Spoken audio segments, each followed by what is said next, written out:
colleagues. You have graciously bestowed on us the honor and privilege of coming home to the ACP House to celebrate the milestone achievement of the 44th anniversary of the ACP Group of States. This occasion rightly deserves that we recall the wisdom and vision of that first generation of 46 leaders from sub-Saharan Africa, islands and coastal countries of the Caribbean, and in the Blue Pacific, who on 6 June 1975 conceived and nurtured into birth this unique institution, now comprising a membership of 79 developing countries. Today, as we celebrate our 44th birthday, it is indeed my honor and privilege to pay tribute and acknowledge past and present generations of women and men, our many friends, partners, and allies who have provided dedicated service and commitment in various ways to make us justly proud of this ACP family of nations.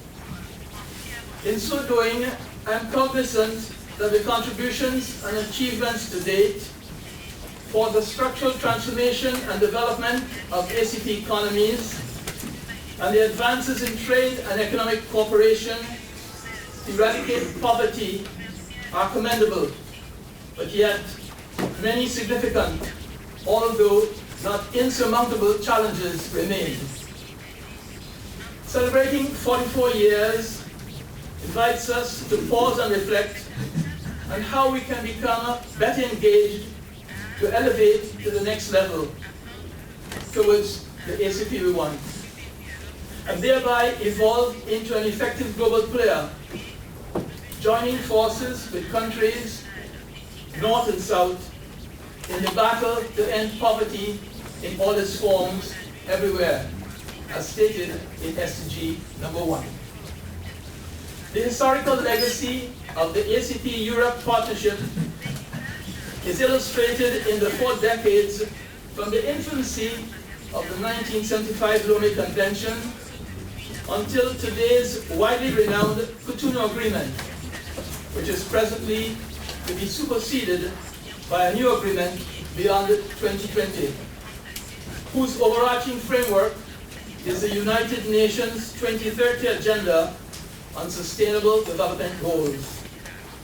In that legacy of ACP-EU relations, new chapters are being crafted, fully conscious of many previous conversations around the Cotonou Agreement with contested views and hard-fought dialogues, as much as we did on governance or on weapons of mass destruction, but all in pursuit of mutual and common interests. Anchored in the respect for sovereignty, self-determination, and the promotion of access to justice, for justice to be done and seen to be done, the relations of the ACP and Europe provide a justifiable cause for celebrating the diversity of human culture and the supreme dignity of the human person.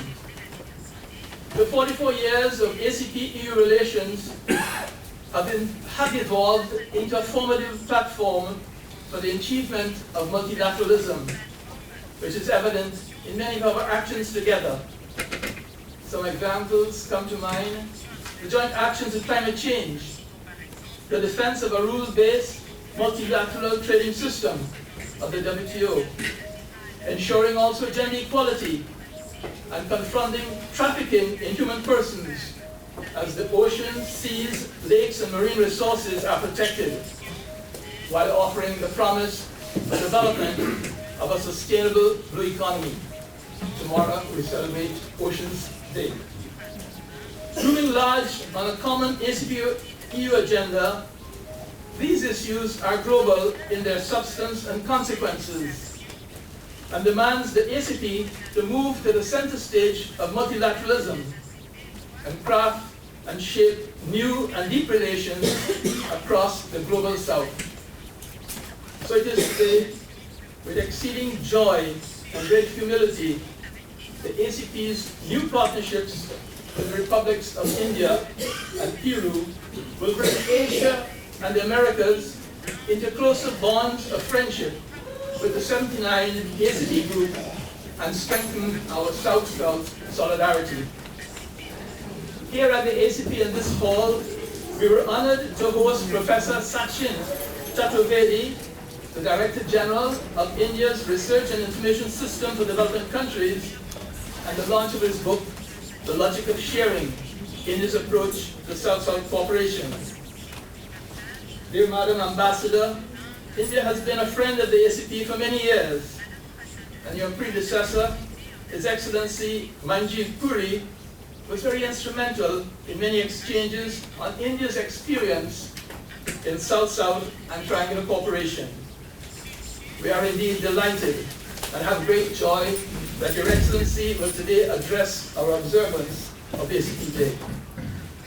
Our new and growing cooperation with the Republic of Peru embodies enormous potential for a dynamic and innovative partnership with a special focus on the fulfillment of SDG 14, to conserve and sustainably use the oceans, seas, and marine resources for sustainable development.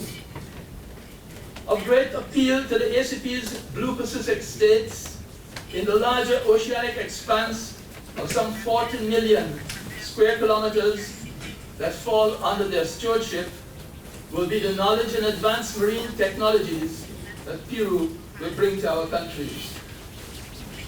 The ACP's growing emphasis on the blue economy, fishing, agriculture, and marine resources development provides an opportunity for both island and coastal states to be engaged with Peru on investments and industrialization for public and private sectors. This underlies the discussions now being pursued for a cooperation agreement between the ACP Group and the Republic of Peru.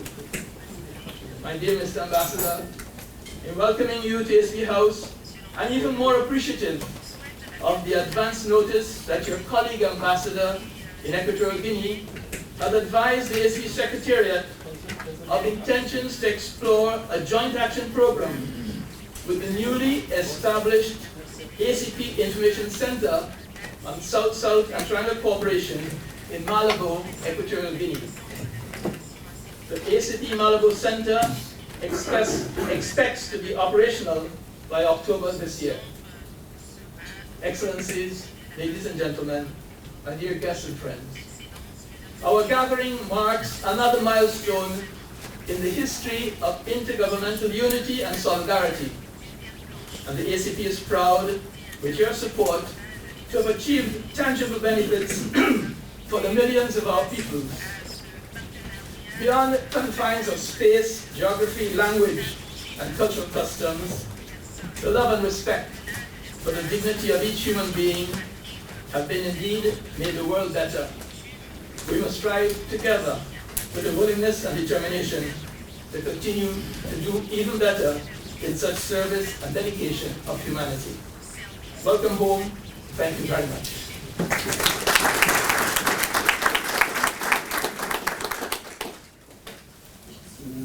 Nous remercions son Excellence le Dr. Patrick Gomes pour son mot de bienvenue qui a mis en relief l'invitation intervenue sur la scène internationale depuis la création de l'ACP en 1975 et les défis auxquels aujourd'hui sont confrontés les pays ACP, dont le groupe ACP cherche à jouer un rôle sur la scène internationale. J'ai à présent l'honneur d'inviter son Excellence le Dr. MBUENDE, ambassadeur de la République de Namibie, président du comité des ambassadeurs, à prendre la parole pour son allocution d'ouverture officielle de la journée ACP. Monsieur le Président, vous avez la parole. Thank you, Chief of Protocol. Thank you, SG, for the inspiring message. Excellency, Ambassador Ms. Gaitri, Sir KUMAR, Ambassador of India to Belgium, Luxembourg and the European Union, and our guest of honor, Ambassador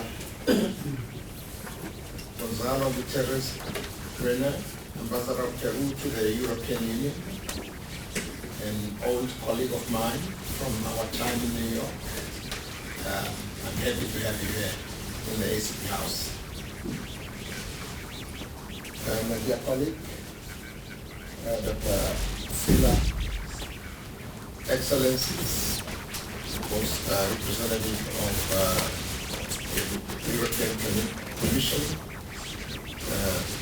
Leonard, Mizzi, Director of International Cooperation and Development of the European Commission.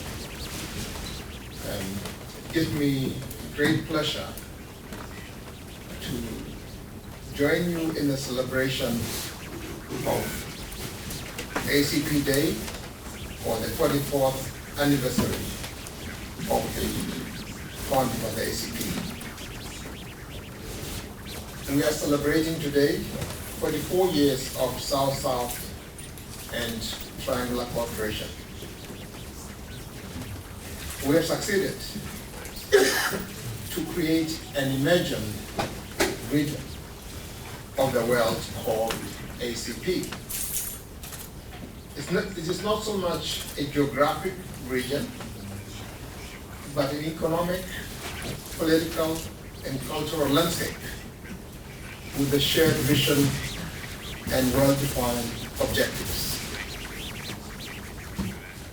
The ACP project has withstood the test of time. It has overcome challenges from without and from within. As a group, we have set ourselves the daunting task of contributing to the development of our countries through South-South cooperation and triangular cooperation. And it is today we are celebrating the achievements that we have made, but we also know that we still have a long way to go to improve the living standard of our people. But evidently, there is a green light at the end of the tunnel. It is the visibility of the green light that gives us hope, and that we are celebrating today. Today is a day of rededication to the ACP project, to deepen our partnership and engage other partners through our existing framework. On this project of the ACP, the European Union has been accompanying us. And now we have to deepen our intra-ACP cooperation, taking advantage of our comparative and comparative advantages. There's so much we can do among ourselves that we have not been able to do for a variety of reasons. And therefore, we hope that we will continue on that journey.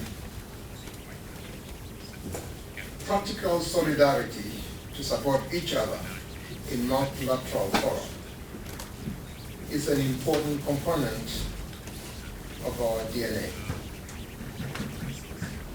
Today we are expecting St. Vincent and the Grenadines to be elected to the UN Security Council. And we would like to see ACP member states play a major role in international forum. We know that development is ultimately local.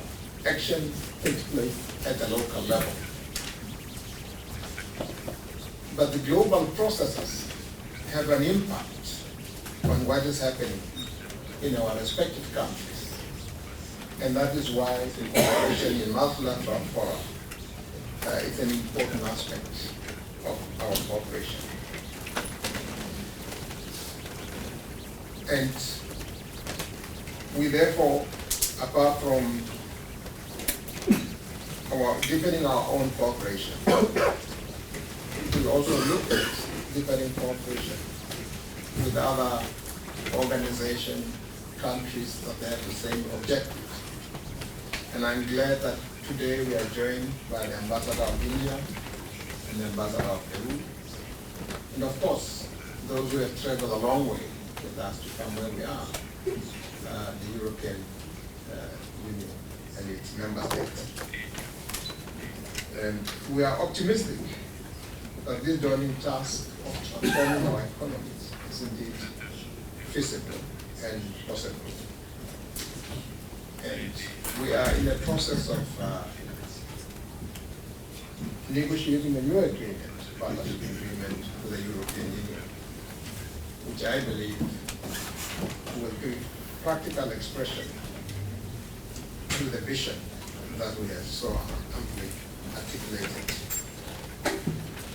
Today is not a day for speeches, but more a day of celebration, and celebrate our unity, and unity in diversity, the identity, and especially what I call the creation of an emergent region, ACP.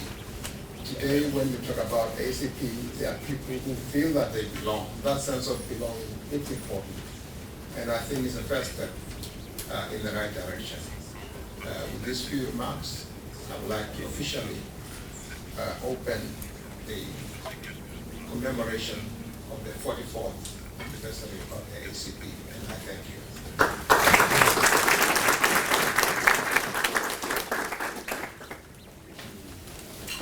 Nous remercions son Excellence le Dr.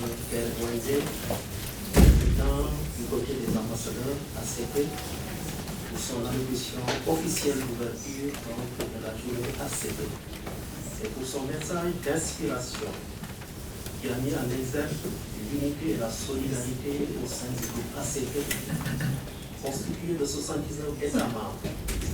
Et on voudrait souligner que c'est grâce à cette unité, à cette solidarité, que le groupe ACP peut se réjouir aujourd'hui d'avoir contribué à la désignation, à l'élection de son Excellence Mohamed Tidjani, représentant permanent du Nigeria auprès des Nations Unies, qui sera à partir du 1er septembre le nouveau président de l'Assemblée générale des Nations Unies, la 74e session de l'Assemblée générale des Nations Unies.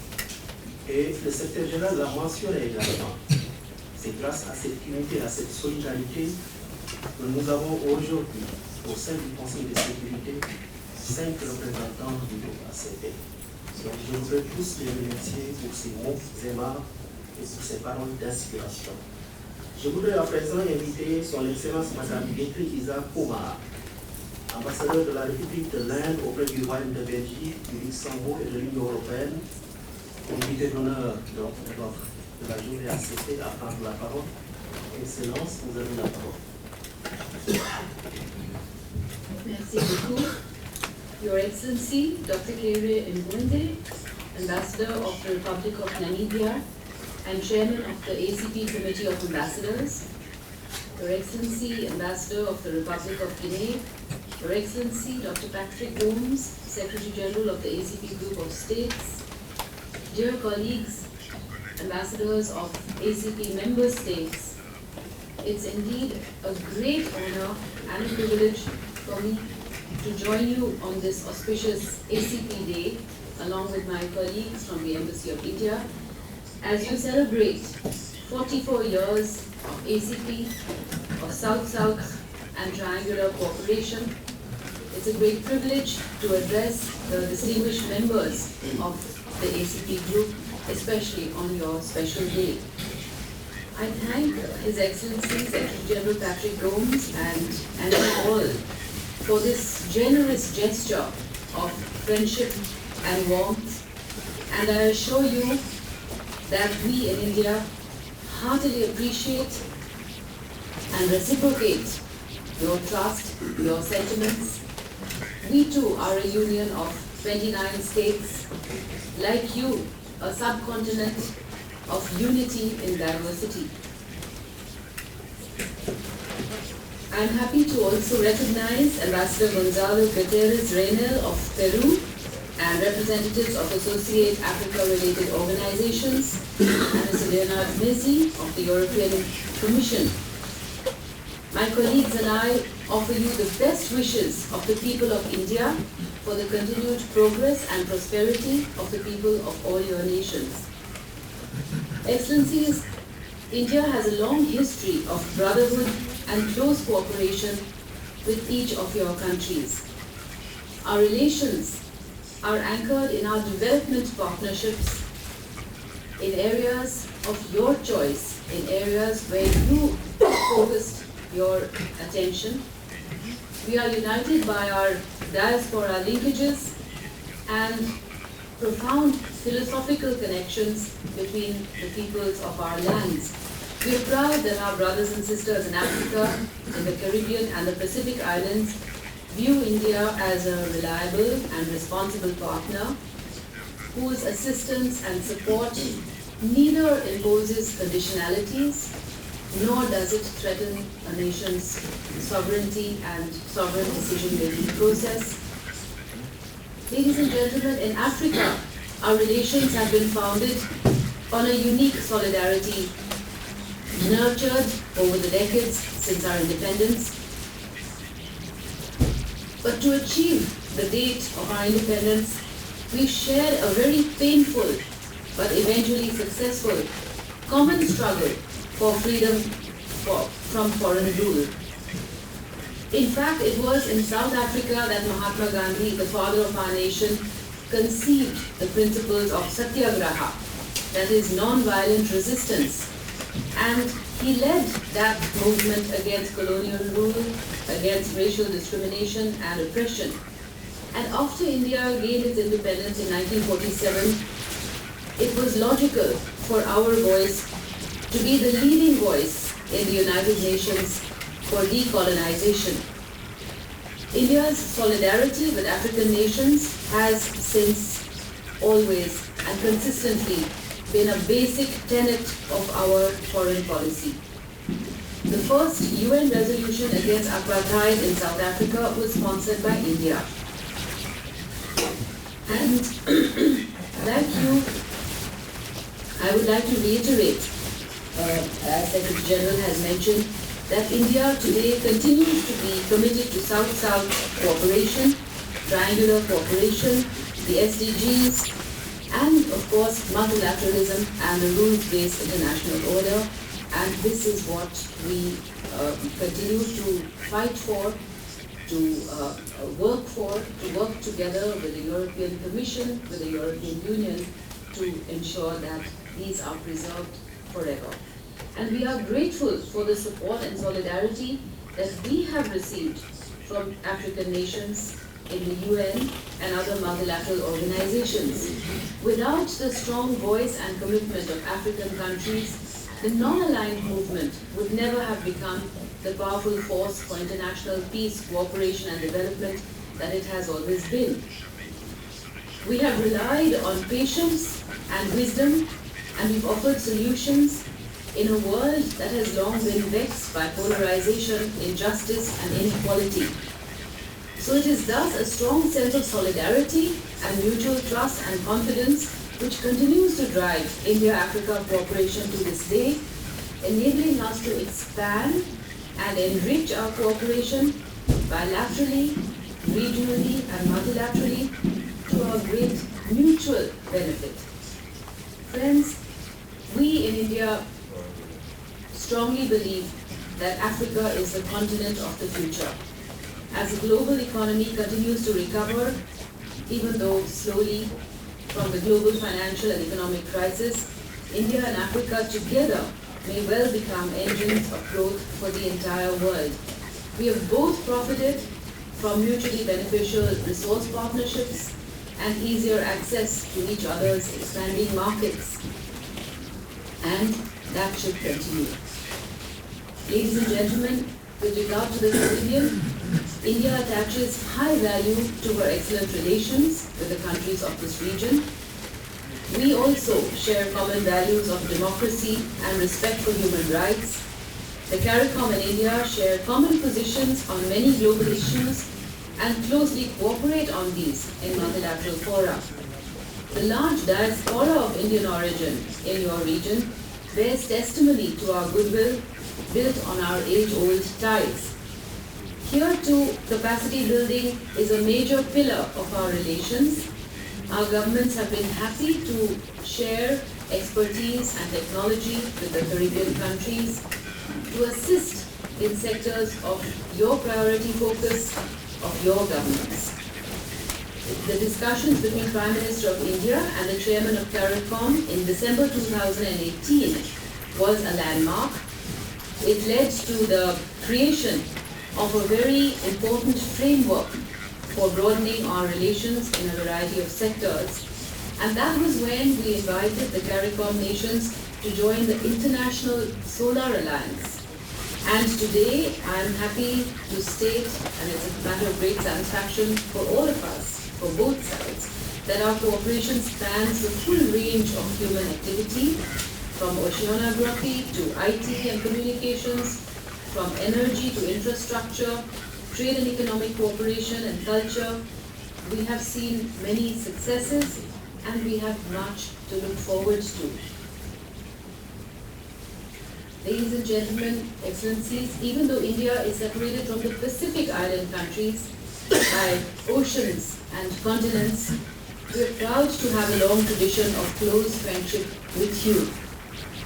Our peoples are bound by our centuries-old trade and cultural linkages that have contributed to the trust and to the warmth in our relations. We particularly appreciate the way your nations have made the Indian diaspora there feel comfortable and secure in distant lands. Our government attaches great importance to its relations with our friends in the Pacific Island countries. We believe that our economic linkages and cooperation with your countries are a key factor in our extended Act East policy. As members of the Commonwealth, we share a common history. Our friendship and cooperation was given an impetus by the visit of Honorable Prime Minister Shri Narendra Modi to Fiji in 2014. That was when we created the Forum for India and Pacific Islands Cooperation, which has, over the years, developed a robust agenda of cooperation. Each of your governments has a stake in the success of our cooperation under the PIPIC, and that is doing very well. Excellencies, as you have seen over the decades, India is committed to partner with you and your efforts to achieve the development goals of your respective nations. I'm convinced that our bilateral cooperation has much greater potential waiting to be realized. We are rightly focused on skills development and innovation today, with special emphasis on locally relevant technology. And we are very happy for this reason that 7 Pacific Island countries have participated in the International Solar Alliance Summit in 2018. Excellencies, as the world becomes more globalized and interconnected, I would like to identify myself with the remarks of my distinguished preceding speakers.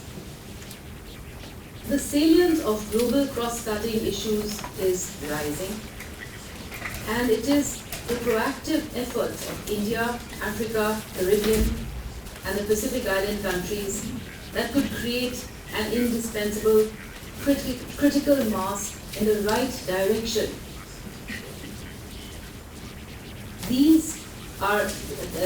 There are challenges that we face, the common challenges that we face call for well-conceived and practical collaborative responses led by us or participated in by us collectively.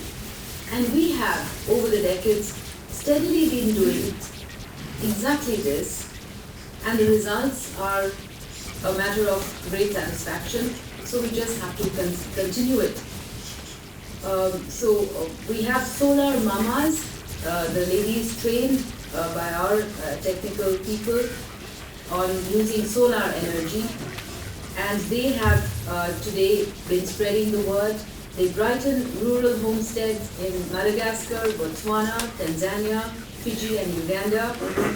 Indian investors and businesses build on synergies of our governments and our peoples. Indian diaspora in Suriname, Guyana, Trinidad and Tobago, Jamaica, Mauritius, Fiji, South Africa, they continue to cherish memories and melodies from the different shores of India, and we share their happiness, and we get together at annual diaspora events in India. As people of all over Africa remember and interact with India, we strongly cherish that our shared history binds us in a very special way. So going forward, we believe that it's up to us to continue these strong partnerships of cooperation and collaboration to make it a better world.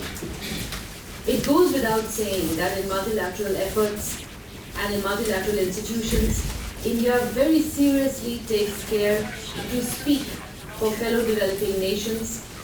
We would like to leave no stone unturned, no voice unheard.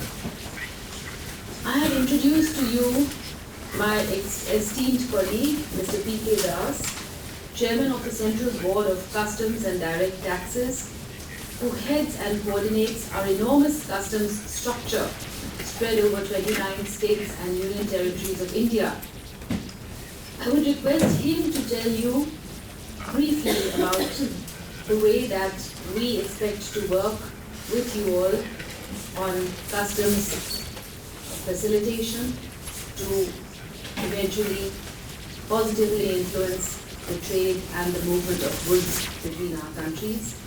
We will have the pleasure of presenting to the ACP for this excellent venue, perhaps the hall downstairs, a painting of the Tree of Life, painted in a traditional Indian way, which symbolizes the very essence and energy of life. We would like it, Excellencies, to signify the strong and enduring and positive partnership between India and the ACP, our unique partnership, with roots in history, branching into new sectors, bearing fruit and revitalizing its surroundings. As I conclude, I'd like to mention a beautiful Polynesian proverb, He waka eke noa. Loosely translated, it means we are all in this canoe together. The idea is similar to the Indian philosophy of Vasudeva Kutumbakam, which means that the world is one family. Our strength lies in the knowledge that we are not alone. Our strength lies in the belief that we can overcome challenges through constructive collaboration. Our strength lies in the awareness that all nations, big and small, have a stake in our shared future. So let this idea that we are all in this together inspire India and the ACP partnership. May our friendship endure. Thank you, Excellencies.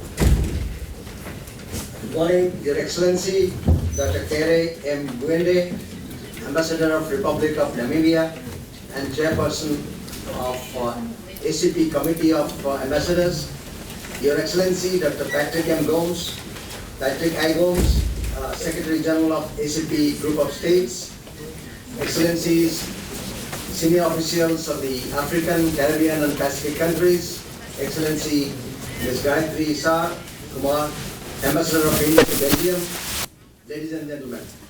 I thank you for the opportunity given to me to present our vision for the collaboration between India and ACP countries on the ACP Day to celebrate the 44th birthday of ACP. I must express my heartfelt gratitude to all of you for being present here today. In fact, as my ambassador has told, our freedom struggle started from this region.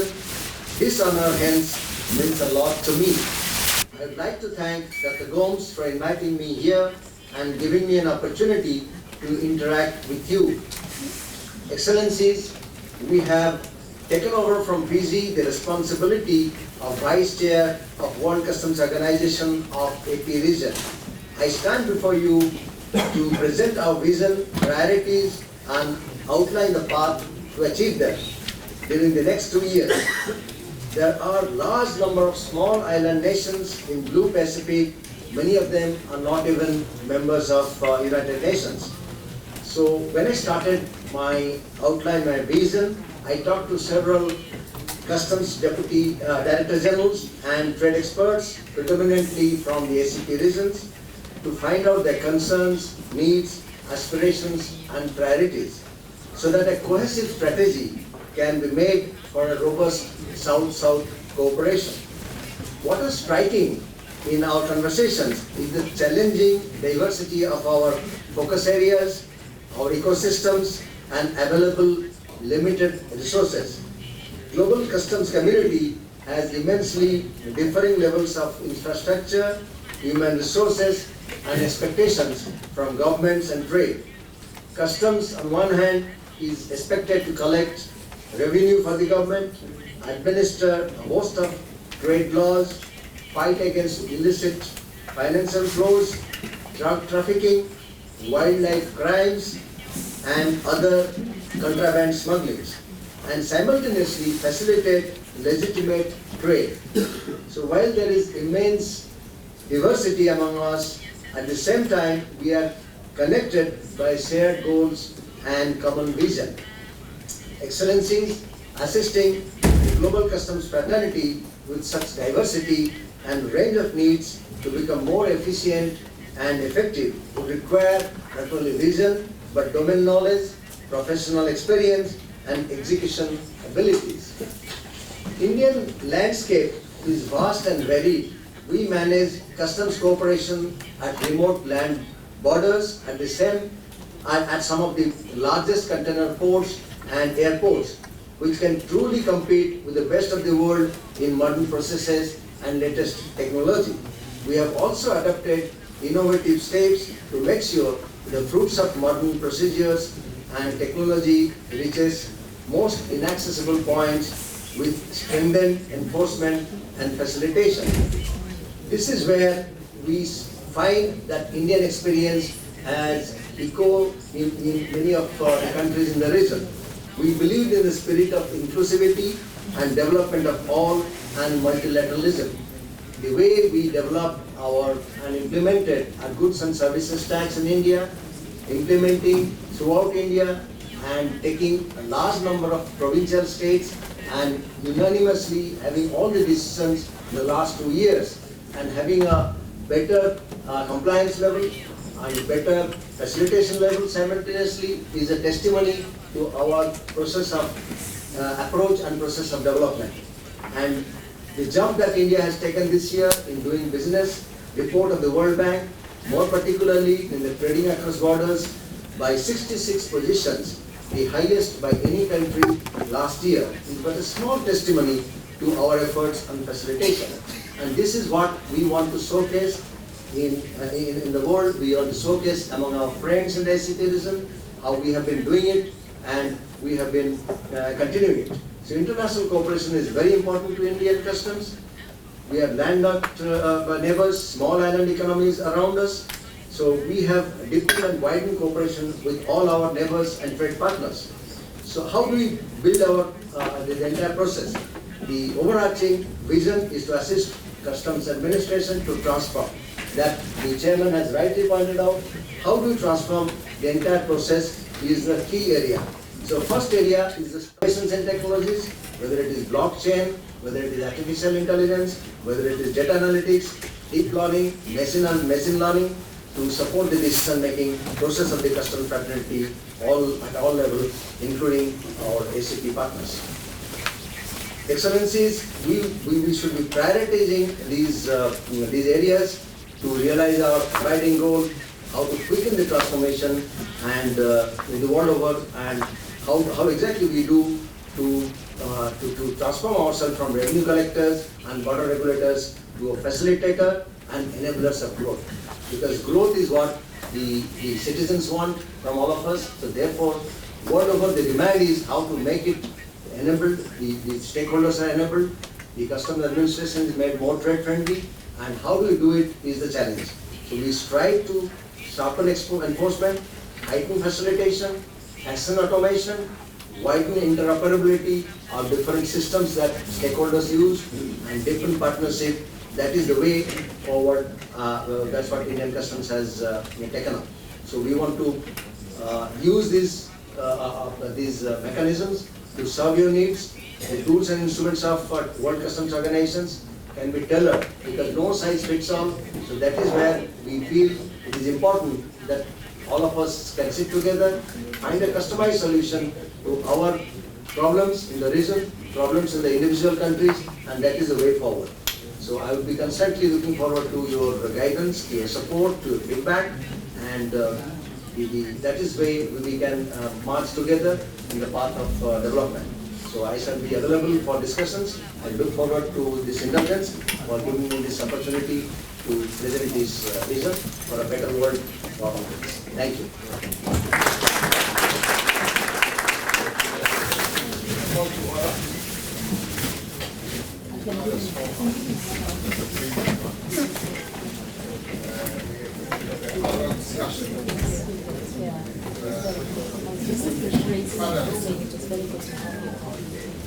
Let me start by saying happy ACP Day again to all our distinguished guests, excellencies, ambassadors, ladies and gentlemen. I'm delighted to moderate this panel on this auspicious occasion commemorating the ACP Day. The subject of discussion this morning is partnership experiences and approaches to South-South and triangular cooperation.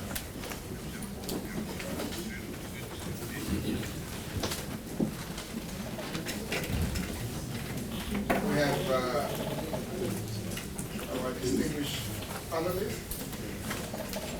I should apologize that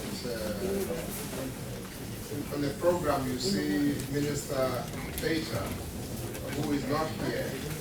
She couldn't make it, but she is replaced by Ambassador Dr. Osman Sali, who is an experienced diplomat, a former minister, and he will rise to the occasion.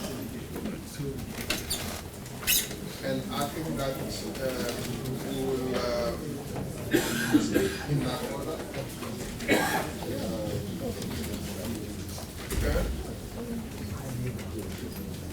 Oh, okay.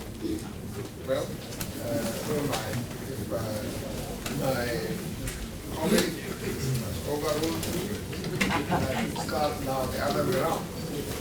And that is starting with our partners who have accompanied us on this journey of creating the ACP and consolidating our cooperation. It is Mr. Leonard Mizzi, Directorate of International Cooperation and Development.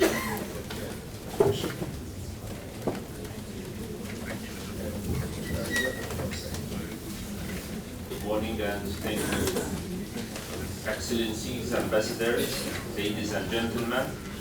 It's an honor to represent the Commission Services today on your 44th anniversary of ACP Day.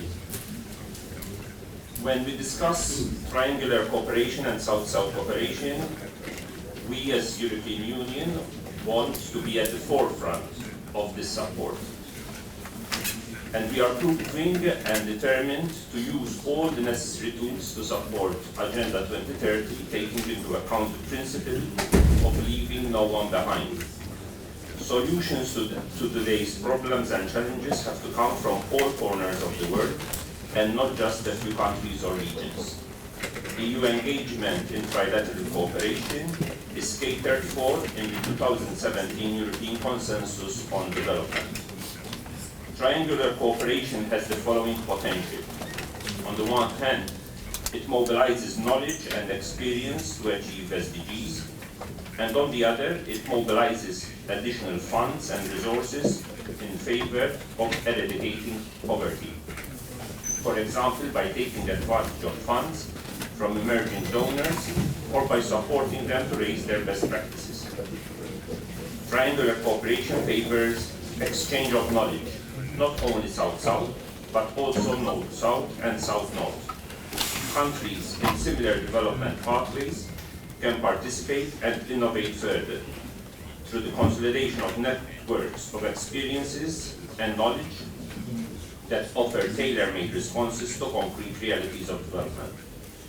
Through triangular cooperation, some countries in transition to higher levels of income can also be drivers of regional development, and they will have to play an important role in fulfilling the SDGs in their own regions. For the European Union, triangular cooperation is not simply a means of supporting South-South cooperation. We recognize the special and unique value of the exchange of experiences and knowledge. And we also believe that bringing a third partner from a developed country provides added value in the equation beyond additional funds. We are determined to promote this type of cooperation as an implementation channel for development cooperation to support the Agenda 2030. It is a tool and not an end in itself, and like all other implementing channels, it must be used in line with development effectiveness principles. To successfully embark on triangular cooperation, the European Union believes in the appropriation of the sanctions and projects by the beneficiary countries, which have to lead the entire process.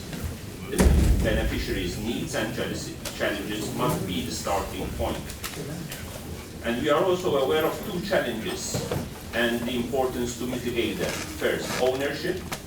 There is a risk of undermining a beneficiary country's ownership if the focus shifts from dialogue with the beneficiary country to mutual interests of the two providers of assistance and transaction costs.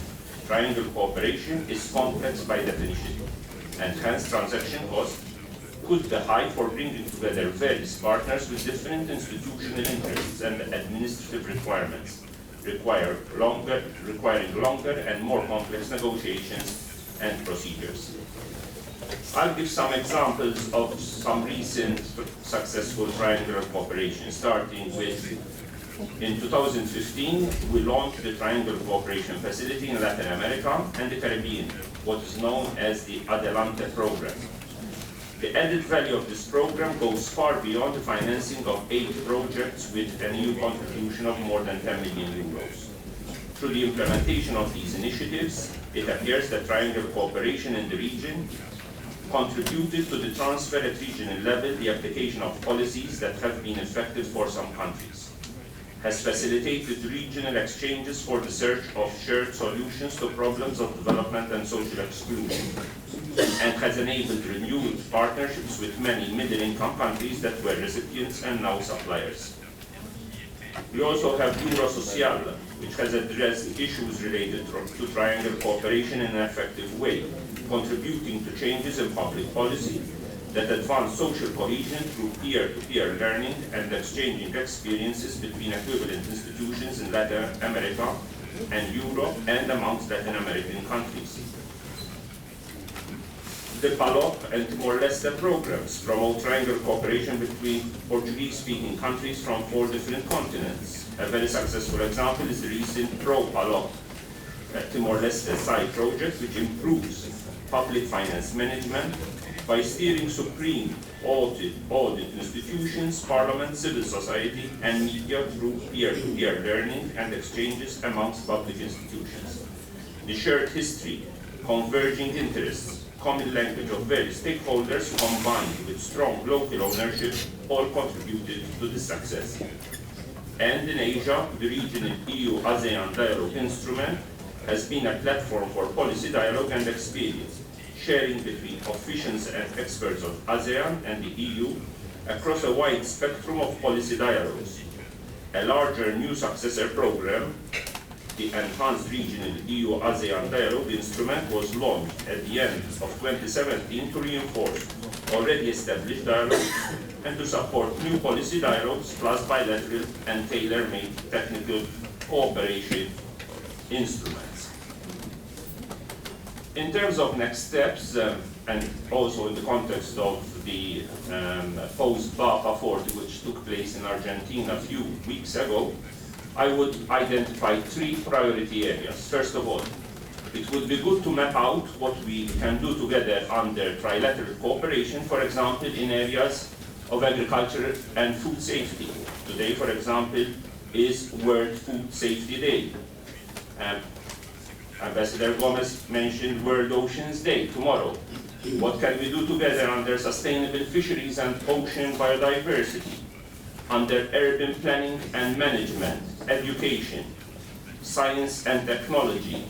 Previous speaker KUMAR mentioned blockchain, the potential of blockchain. How can we triangularly look at the potential of blockchain artificial intelligence, especially given connectivity in remote areas, and using blockchain also in terms of transparency of value chains, not only from, for example, in terms of deforestation, but also in terms of a human rights-based approach across the value chain, whether we speak about garments or about agriculture and food.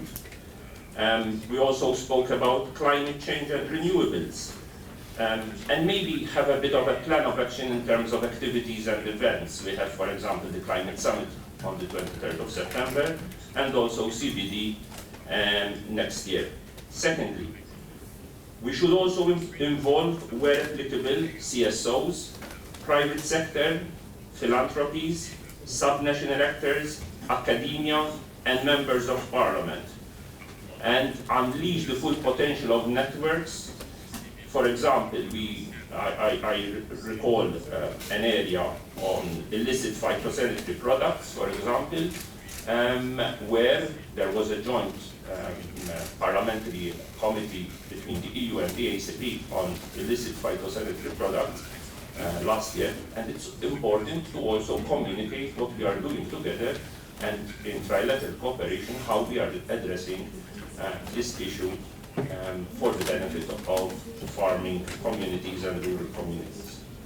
Last but not least, to track how South-South and trilateral collaboration contributes specifically to SDG, a sort of SDG tracking approach and SDG indicator tracking in close collaboration with the specialized UN agencies in their respective areas and remit of expertise as custodians of the SDGs, and to design new business models that empower stakeholders, including women and youth. Thank you for your attention.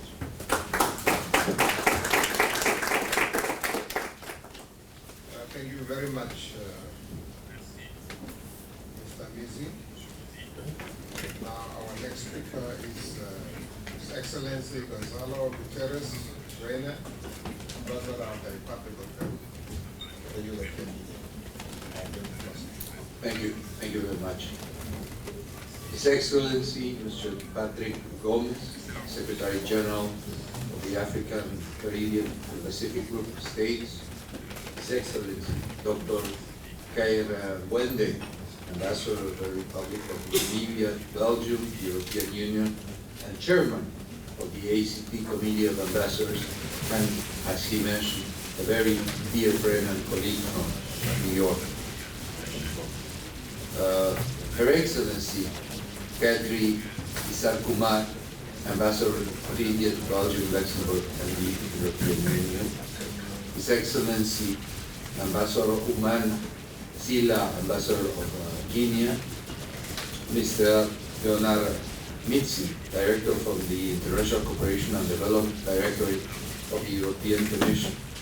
Distinguished delegates and members of the ACP Secretariat. For me, it's a real honor to be here with you in this 2009 ACP Day. International development cooperation is nowadays undoubtedly immersed in a moving political, economic, and social context on a global scale. This situation forces its protagonists to promote new cooperation schemes and to design innovative tools making it possible to address the peculiarities and challenges of a moving world stage. Peru, as an upper middle income and dual country, as a science and technology and innovation provider and recipient, has been assuming commitments and responsibilities aimed at going beyond the traditional perspective of North-South cooperation by promoting modalities which prioritize their effectiveness and strengthen their catalytic role with different development actors. Under this premises, South-South cooperation and triangular cooperation have a central significance as effective means of implementation of the 2030 Agenda and its Sustainable Development Goals, complementing North-South cooperation and directly contributing to the country's and region's development. From a multilateral point of view, Peru's participation in the second UN High-Level Conference on South-South Cooperation, which was recently held in Buenos Aires, was an opportunity to renew and strengthen South-South cooperation and triangular cooperation goals in the current global development context. We reiterated the validity of its guiding principles and moved towards strengthening of multilateralism and a promotion of an inclusive and comprehensive international cooperation system. At Peru's domestic level, the International Technical Cooperation Policy Statement of the Ministry of Foreign Affairs attaches particular importance to both cooperation modalities. Its guidelines are aimed at strengthening South-South cooperation with an emphasis on the Peruvian offered cooperation towards countries, parties in Latin America and the Caribbean, the Pacific, and Africa, in accordance with our foreign policy goals, as well as strengthening and widening trilateral cooperation with traditional and emerging cooperators. The statement outlines 4 strategic pillars for its orientation. First, contributing to the implementation of the 2030 Agenda. Second, supporting regional integration and shared development. Third, sharing strengths and capacities based on mutual benefit. And fourth, finally, promoting alliances for development. Peru's participation in South-South cooperation dates back to the building of the first international cooperation schemes for development in mid-20th century through the technical cooperation among developing countries process. From a regional point of view, Peru's participation in regional preparatory meetings for the Buenos Aires action plans established should be highlighted, especially the regional meetings that the CIBC held in Lima in the 70s. The progress reached in South-South cooperation enabled the country to develop projects as provider of technical cooperation, sharing experiences, capacities, and technical knowledge with partner countries in different areas. For its part, the Peruvian Agency for International Cooperation, in charge of implementing programming and organizing cooperation managed by development actors in accordance with Peru foreign policy, has been promoted the implementation of South-South projects, mainly with countries from our region. Peru currently is carrying a joint commission with 16 countries from Latin America and the Caribbean, and with 47 South-South existing projects and 7 triangular projects under implementation, with the contribution of Germany, Spain, the World Food Programme, the United States, Agency for International Development, and the World Bank. At this stage for us, it's particularly important to strengthen and diversify the South-South cooperation presence in various geographical spaces, such as the ACP countries, and especially with the English-speaking Caribbean countries. In keeping with the commitment to support the island developing states in the 2030 Agenda and Development Effectiveness Agenda. In this regard, a South-South project has been implementing starting March this year, a few weeks ago, between Peru and San Lucia, fully funded by Peruvian resources for the sharing of experiences. With respect to triangular cooperation, our country focuses on driving this cooperation scheme as association tool with traditional cooperating partners and international organizations. Germany's participation as pioneering partner with a regional fund for triangular cooperation in Latin America and the Caribbean, created in 2010, should be highlighted. Today, Peru has already developed 12 triangular cooperation projects as part of this regional fund. Other strategic partners subsequently joined this triangular cooperation scheme, such as Spain in 2015 and the US as from 2018. In the same way, multilateral organizations such as the World Food Programme and the World Bank have been promoting this modality in which Peru is mainly provided.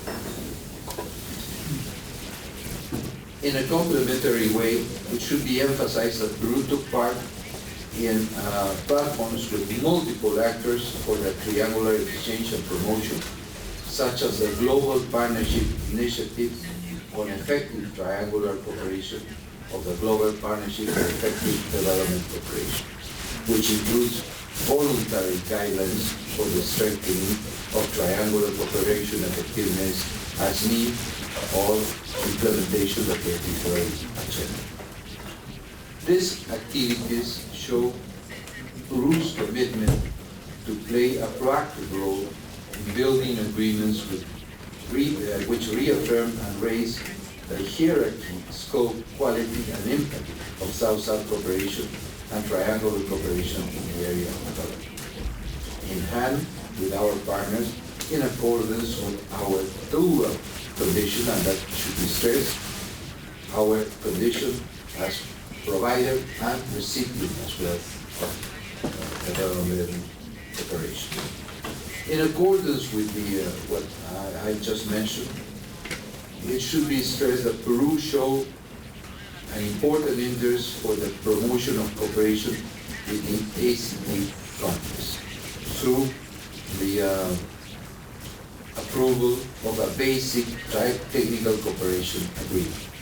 In that sense, as our very dear Secretary-General, Mr. Gomes, mentioned, we expect to sign in a very short while this basic technical cooperation agreement in order to deepen and strengthen our relationship and reinforce our mutual solidarity.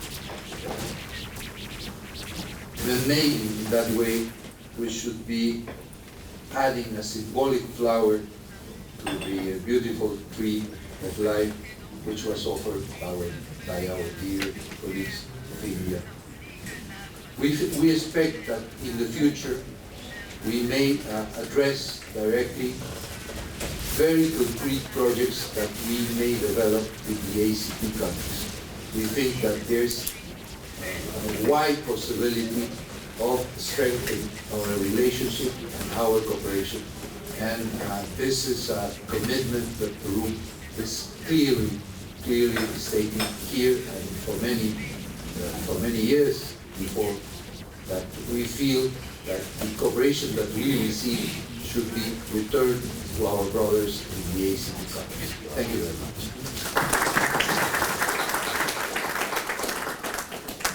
Thank you very much, Ambassador. Last but not least, I would like to call upon my colleague, Dr. Sylla, to deliver a statement.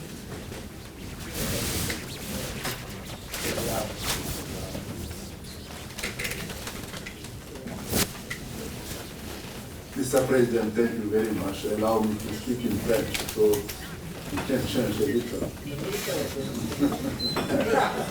The minister was going to speak in English because she has worked for the United Nations. Merci beaucoup, Monsieur le Président. Permettez-moi d'abord, mesdames et messieurs, les ambassadeurs, chers collègues, au nom de son Excellence Dr. Gaitri, ministre de la coopération et de l'intégration africaine de la République de Guinée, de présenter ici ses excuses très profondes. Jusqu'hier, nous étions en contact, mais elle est actuellement à Vancouver, au Canada, où elle assiste à une conférence internationale sur le rôle de la femme dans le développement de nos pays. Le titre de cette grande conférence est Woman Deliver. Et elle était l'une des keynote speakers. Après son exposé, on a vu à peu près comment elle peut venir rapidement à Bruxelles. Malheureusement, avec les avions, les vols, elle n'a pas pu avoir une connexion qui puisse nous permettre de venir. Donc, Excellence, Monsieur le Secrétaire Général, elle me charge de vous présenter vraiment ses profondes excuses pour avoir été empêchée. Parce qu'elle venait pas à cette importante conférence à Vancouver, au Canada. Excellence, Madame l'ambassadeur de l'Inde auprès des pays du Benelux et de l'Union européenne, Excellence, Monsieur l'ambassadeur du Pérou, Excellence, Monsieur l'ambassadeur de Namibie, chers frères et collègues, président du comité des ambassadeurs, Excellence, Monsieur le secrétaire général, Dr. Gomes, étant donné que c'est pratiquement la place de Madame la ministre que j'ai été prié de prendre part à ce panel, vous m'excuserez que je n'ai pas un discours écrit, bien à noter, mais que je vais mettre sur la table quelques réflexions sur la coopération sud-sud, nord-sud et la coopération triangulaire, en donnant des exemples concrets. Je pense que, parlant de la coopération nord-sud, le mot-clé qui doit gérer nos relations, c'est le mot partenariat. Vu l'histoire coloniale que plusieurs de nos États ont eue, et vu le développement aussi de nos relations entre le Sud et le Nord depuis nos indépendances jusqu'aujourd'hui, il est important qu'en faisant le bilan de cette coopération, on se rende compte que le mot partenariat devait guider nos relations. Et le mot gagnant-gagnant. C'est-à-dire qu'on ne parle plus de pays pauvres ayant l'air de pays riches, mais qu'on puisse dire que c'est des pays qui ont les mêmes possibilités, qui décident de coopérer et qui créent un cadre de coopération où les deux parties se respectent mutuellement et établir et réalisent des projets où les deux parties sont gagnantes. Je pense que ça c'est extrêmement important. Deuxième remarque, j'espère qu'un jour, dans nos différentes conférences, on ne parlera plus de nord-sud, mais de sud-nord. C'est-à-dire que l'aide puisse venir un jour peut-être du sud vers le nord, en développant aussi nos économies et surtout en formant nos jeunes. La formation est une importance capitale dans nos différents pays. La création de ressources humaines capables de faire le management de nos différents projets. La coopération sud-sud, je pense, elle a fait ses preuves. Je peux vous citer ici des exemples concrets concernant mon pays, la Guinée, qui est un pays très minier, riche en ressources minières, et notamment en bauxite. À partir de la bauxite, on fait de l'aluminium. Sur l'initiative à l'époque de plusieurs pays qui avaient les mêmes minerais que la Guinée, nous avons créé l'Association internationale de la bauxite, IBA, International Bauxite Association, dont le siège était à Kingston, en Jamaïque. En tant qu'ancien ministre des Mines de Guinée, j'ai fait plusieurs voyages à l'époque sur la Jamaïque. Et nous sommes dit qu'il est bon que tous les pays de ce qu'on appelait le tiers-monde qui produisent la bauxite se donnent la main, harmonisent leur politique minière et voient comment ils peuvent échanger aussi les différentes technologies pour la transformation de la bauxite en avenir et en aluminium. Ceci a été une très grande expérience et je suis sûr de dire que nous avons pu ainsi, dans ce cadre, exporter notre alumine vers le Cameroun pour faire de l'aluminium, ou vers la Jamaïque, qui avait aussi des usines d'aluminium, sans dire que tout va surtout dans les pays occidentaux qui étaient à l'époque les États-Unis, la France et l'Allemagne. Donc ça a été un exemple ici. Nous avons échangé des étudiants, nous avons échangé des technologies et nous avons formé des cadres. Un autre exemple réussi quand même de la coopération, il y a plusieurs exemples, je ne peux pas vous dire ici, c'est dans le cadre de la santé. Je pense voilà un exemple où la coopération sud-sud a fait ses preuves. Je peux vous citer ici le cas de la fièvre à virus Ebola qui avait éclaté en Afrique de l'Ouest, touchant surtout la Guinée, la Sierra Leone et le Libéria. Une maladie qui était inconnue dans notre zone. Et l'un des premiers pays qui s'est levé pour venir en aide à nos trois pays, étant donné que on ne connaissait pas cette maladie, ça a été la République démocratique du Congo, qui avait déjà, avant nous, subi 7 fois cette épidémie. Et nos frères de la République du Congo ont envoyé des experts en Guinée, qui ont formé les médecins guinéens, qui ont donné leur expérience à la Guinée pour combattre cette maladie. N'oublions pas ici aussi le cas de Cuba, auquel nous disons ici vraiment grand merci.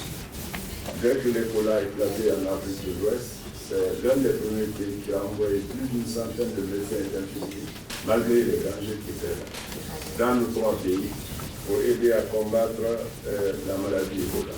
Donc voilà un exemple concret de cette coopération sud-sud, sans oublier la coopération nord-sud. Plusieurs pays du Nord, naturellement, sont intervenus. L'Organisation mondiale de la santé a fait ce qu'elle pouvait.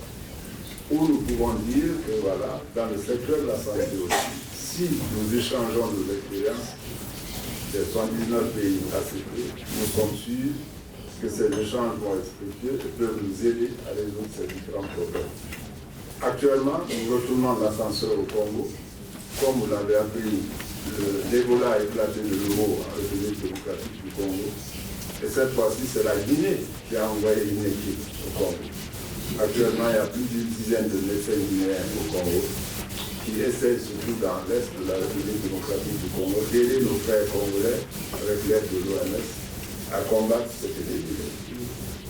Il y a aussi beaucoup d'autres exemples où nous pouvons coopérer ensemble. La coopération triangulaire a été mentionnée. Les orateurs avant moi ont fait un excellent développement de ce type de coopération. J'insisterai ici sur un secteur quand même clé pour notre développement à tous, au 79 pays, c'est l'énergie. Le secteur de l'énergie est vital.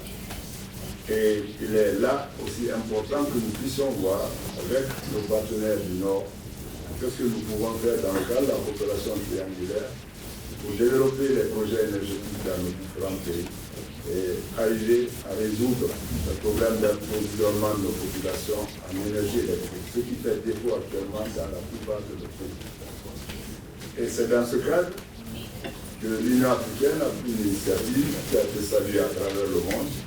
C'est l'initiative africaine pour les énergies nouvelles et renouvelables. C'est une idée des Africains pour les Africains. Nous remercions ainsi les partenaires de l'Union européenne qui nous ont beaucoup aidés dans la réalisation de différents projets. Donc à travers cette initiative, plusieurs pays africains ont bénéficié de projets dans le secteur de l'énergie solaire, la biomasse, l'hydroélectricité, l'éolien. Et j'ai le plaisir de vous annoncer que M. le Président de la République de Guinée, qui est le président du conseil d'administration de cette initiative, organise avec l'appui de l'Union européenne un grand forum international sur les énergies renouvelables à Conakry la semaine prochaine, et je suis heureux ici d'annoncer que je voyagerai sur Conakry en compagnie de monsieur l'ambassadeur de Namibie à Bruxelles, qui est notre président, qui sera avec moi, et madame l'ambassadeur du Tchad à Bruxelles, qui sera aussi du voyage. Ces deux pays sont membres du conseil d'administration de cette initiative et prendront part à ce grand forum. Ce forum permettra de faire un peu le bilan de l'initiative. Depuis son lancement il y a 2 ans, qu'est-ce qui a été fait? Qu'est-ce qui a été réalisé? Qu'est-ce qui ne va pas? En termes de coopération, en termes de formation des cadres, en termes de réalisation sur pied et d'apport aussi à nos populations, surtout l'électrification rurale. Voilà donc un autre exemple de coopération sud-sud et qui, je pense, peut être porteur pour les prochaines années pour le continent africain. Voilà, monsieur le secrétaire général, quelques mots, quelques réflexions. Je pense qu'il est très important que le Sud ne se tourne pas seulement vers le Nord, mais que le Sud se tourne aussi vers le Sud. Que les relations entre le Sud et le Nord soient des relations de partenariat gagnant-gagnant, mais aussi que le Sud intensifie ses relations. Surtout quand vous voyez aujourd'hui, vous décidez de voyager d'un pays africain à un autre, souvent vous êtes obligé de prendre l'avion pour aller à Paris ou à Londres et changer d'avion là-bas pour redescendre de nouveau là-bas. Pourquoi ne pas développer les relations interafricaines dans le cadre des compagnies aériennes? Air Afrique était un très bon exemple, mais malheureusement, celui-là a disparu. Il est temps que nous voyons tout cela. Comment augmenter les transports, les possibilités de transport entre les différents pays. Comment faire pour qu'un ingénieur à Samoa puisse prendre l'avion et venir à l'île Maurice pour voir quel projet ils peuvent réaliser ensemble. Voilà la vraie intégration dont nous avons besoin. Sans oublier, naturellement, le dernier point, c'est l'industrialisation. Nous n'avons aucune chance de nous développer si nous n'industrialisons pas nos pays. Il est extrêmement important de transformer nos matières premières sur place en matière semi-finie et en matière finie. Sans cela, vous pouvez le noter, je ne vois pas de chance pour que nos pays s'en sortent. Et l'industrialisation exige des cadres bien formés, exige l'énergie et exige aussi l'intégration économique régionale et sous-régionale. Voilà un peu quelques réflexions que je voulais mettre sur la table en vous disant encore grand merci de m'avoir permis de parler au nom de ma ministre, mais je suis sûr qu'à notre prochain conseil, elle sera là et elle participera activement aux différentes délibérations. Merci beaucoup.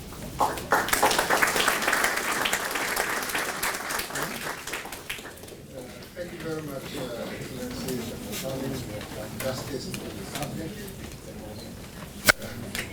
Now we have had 3 presentations on the subject of South-South and Tribal cooperation. We've given different examples. There seems to be a forest out there of activities going on from South-South and Tribal cooperation. I've had my Secretary-General talking about ACP, South-South and Triangular cooperation. But sometimes I've missed concrete examples of projects and activities. Now, in this forest and a space where there are many players, I think it's important that we start at where do we come in as a particular development framework. The advantage being we have a shared identity and a vision, which sometimes when you bring countries together in the South-South cooperation and triangular that don't share a joint framework, those projects becomes one-off. And sustainability, I think, needs a framework. And so I think these are this is the debate we should have had, and we are going to have maybe in the ACP House in terms of how do we concretize. It's not only the question of intra-ACP program funded by the European Union, but it's South-South cooperation in terms of our own development challenges, and also technology from the north and not only north, south, because India has made strides in many areas, so did China and other countries. So Sylla is not only south, and triangular, but because the triangular, the south will be part of the triangular. But the floor is open for comments, discussion. I don't think that this is an area we can exhaust, but I think it's the beginning of a process that we have to engage, and we have to develop a program around it, you know, and this program tied to our priority areas that we have identified, such as industrialization, you know, and development cooperation, and so on. I think based on some of those areas, we should be able to forge ahead with this and take advantage of the initiative and funding opportunity. In fact, there was this UNDP fund for South-South cooperation. And that fund was closed down because there were no takers for that. There were no project coming forward to take advantage of that fund for many years, and eventually it was discontinued. And therefore we should really be awake to the reality of this multiplicity of initiatives and opportunities, and bring them into a development framework that we have to find. But the floor is open for comments, questions, answers. This is a celebration of the ACP Day, and we are looking now to moving forward in this direction of deepening our partnership and diversifying our partnerships, and therefore all ideas are welcome just to use the process. Yes. Trying to. Yes, Ambassador of Chad, you have the floor, madam.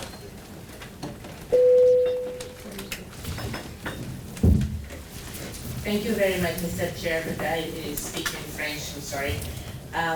Je voudrais d'abord souhaiter bonne fête à tous ici et surtout souhaiter la bienvenue à nos hôtes de marque qui ont bien voulu partager cette journée avec nous. Et c'est vrai que c'est une journée de partage. Et je salue particulièrement ma sœur, l'ambassadeur de l'Inde, Madame Gaitri, avec laquelle je partage déjà un certain nombre d'autres points d'intérêt. J'ai suivi avec beaucoup d'attention le statement de aussi bien M.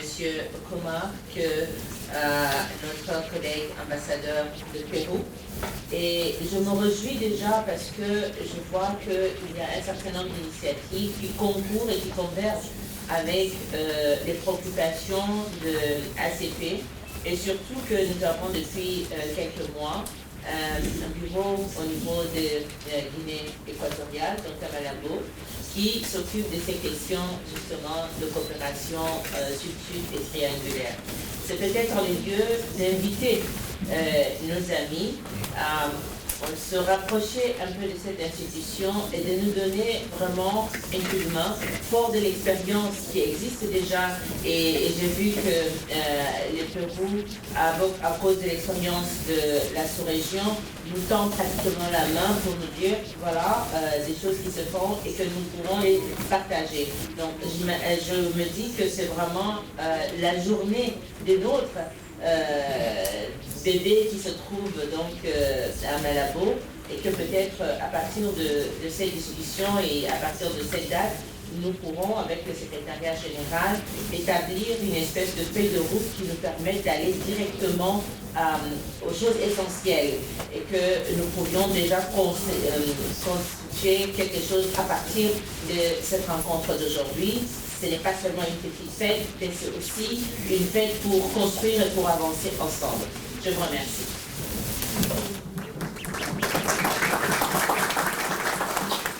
Thank you very much, Ambassador. And now recognize the Ambassador of Mauritius.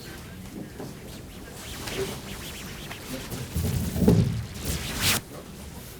You didn't ask for the floor. Yeah. Oh, okay. Thank you, Chair. First of all, I would also like to join my previous speakers in wishing everyone best wishes for the happy ACP Day. And I also wish to thank the various speakers, as well as Mr. Das for his brilliant expose, and we wish him all the best. Chair, South-South cooperation, which emanates from Bandung Conference, and where India was one of the co-sponsors, we strongly feel that it has its relevance, which is bold, innovative, and growing means to strengthen cooperation, not only for the achievements of the SDGs, but also for global prosperity and the eradication of poverty. We need to recognize that the critical role that South-South cooperation has played in global development, whether it be 2030 agenda, the disaster risk reduction, the Paris Agreement on climate change, the AAA financing for development. We are indeed happy to say that ACP has not lagged behind in this field, or it has followed the path very closely. The setting up of the SS and TC in Malabo is a vivid example of the commitments of the ACP. However, we strongly believe that the South-South cooperation, triangular cooperation, should take account of the global challenges and involve cooperation that would strengthen trade, transfer of knowledge and technology, promote regional cooperation, and establish critical partnership for investment in innovative and creative sectors, in research, especially improving the agricultural techniques and developing agro-processing to promote value chains, ocean development, which was just mentioned by the Secretary-General, and also the energy sector, which is very important, the ocean development, which is an important engine of growth, infrastructure development. I think these were all highlighted during the recent, 2 weeks ago, we had a private sector meeting held in Mauritius, and all these issues were raised, especially when the question of South-South cooperation was raised. Chair, I would humbly request that we should ensure that the voices and concerns of MICs, SIDS, and developing countries from the South should be heard. And not only those voices which are often from the comparatively rich and powerful states of the South, especially in the formulation of policies, developmental assistance, and in addressing common development challenges. I submit to you.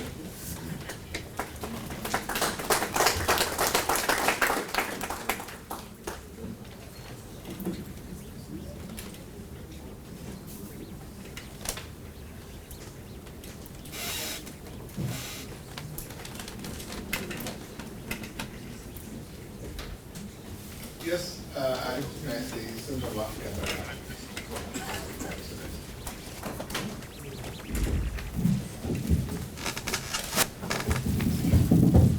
Je vous remercie, Monsieur le Président. Je vous félicite pour la manière avec laquelle vous pilotez notre réunion depuis ce matin. Je voudrais aussi féliciter tous les panélistes, les orateurs qui ont intervenu sur les différents sujets. Et effectivement, marquer effectivement l'importance de la coopération sud-sud et triangulaire, marquer l'importance des capacités humaines dans notre région émergente, c'est-à-dire que la qualité des cadres, il faut vraiment renforcer les capacités humaines, marquer l'importance aussi de l'énergie, parce qu'effectivement, s'il faut arriver à l'industrialisation, je vous assure, si je prends le cas de la République centrafricaine, si je vous donne le chiffre de production d'électricité, mais avec ça, on ne peut pas vraiment faire l'industrialisation dans le sens qu'on souhaiterait. Et donc, en fait, l'aspect énergie est très, très, très fondamental là-dessus. La solidarité, nous l'avons toujours. Donc, je voudrais, Monsieur le Président, lorsque nous parlons aujourd'hui du 44e anniversaire donc des ACP, et nous disons toujours 79 États, mais moi, qui suis représentant de la République centrafricaine, je sais qu'à l'est de mon pays, il y a un État qui est une réalité, c'est le Soudan du Sud. Alors, le Soudan du Sud, si on le compte, ça ne sera plus 79 États ACP, ça sera plutôt 80. Je pense que dans notre esprit, on doit toujours plutôt projeter 80 États ACP, parce que c'est une réalité. Moi, je vis une réalité, un pays qui existe à l'est de la République centrafricaine, avec un État qui fonctionne. Donc, peut-être que c'est un problème de procédure d'admission au sein des ACP, mais nous devons avoir toujours à notre esprit que le Soudan du Sud fait partie du 80e État ACP. Je vous remercie.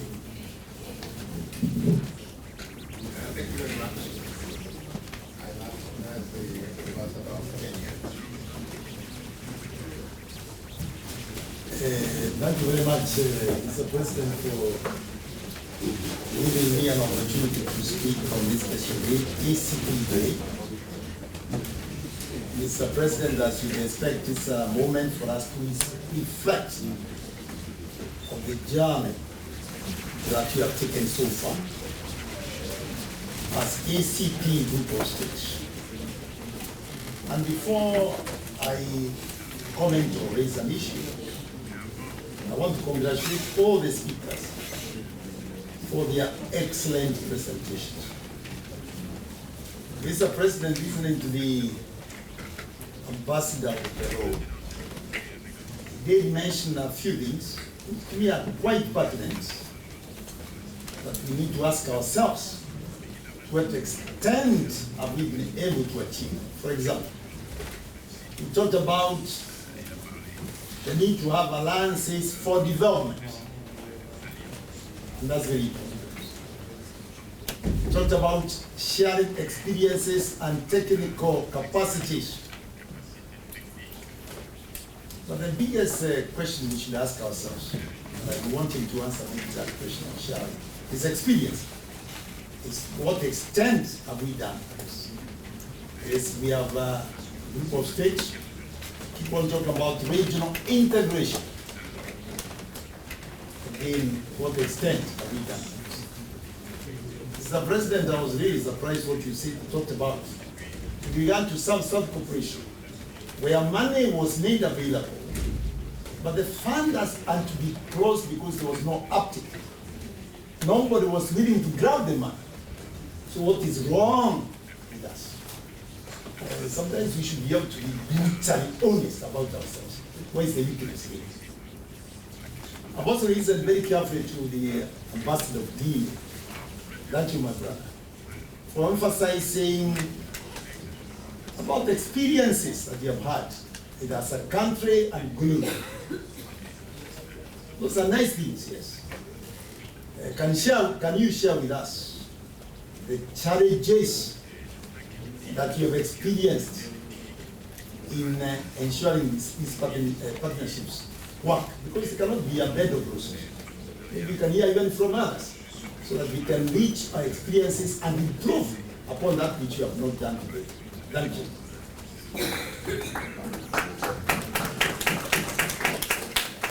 Thank you very much, Excellency. I now recognize the representative of Cuba. Okay. Yes, indeed. Okay. Thank you, Mr. Chairman. I would like to express myself in Spanish, my mother language. I know that there are interpreters, and I think that it would be better for me to learn myself in Spanish. I will use myself.